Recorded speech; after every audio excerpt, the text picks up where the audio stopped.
Premier aliment parfait pour vos collations, ce sont les noix. Les grosses noix là qu'on appelle aussi les noix de Grenoble.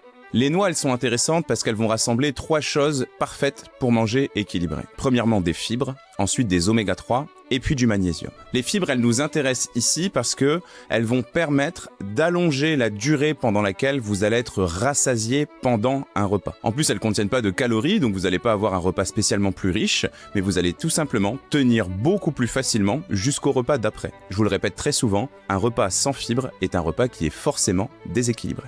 Ensuite, ces fibres, elles vont prendre soin de toutes ces petites bactéries qui vivent dans notre ventre, qu'on appelle les probiotiques ou encore le microbiote. Et ça, c'est plutôt une bonne idée, parce que si ces bactéries sont pas en bon nombre, et si c'est pas les bonnes bactéries, je dirais, vous avez plus de risques d'avoir des pulsions sucrées dans la journée.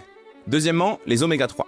Les oméga 3, c'est du gras, mais c'est plutôt du bon gras, et on a généralement tendance à en manquer un petit peu en France. C'est intéressant parce que si vous n'avez pas assez d'oméga 3, vous êtes un petit peu exposé à quelque chose qu'on appelle de l'inflammation. Et l'inflammation, c'est quelque chose qui peut rendre votre perte de poids beaucoup plus compliquée, mais aussi faire gonfler un tout petit peu vos intestins, et du coup, vous donner du ventre. Et puis troisièmement, le magnésium, il est intéressant parce qu'il va vous permettre de souffler, de déstresser, d'apaiser un petit peu votre cerveau.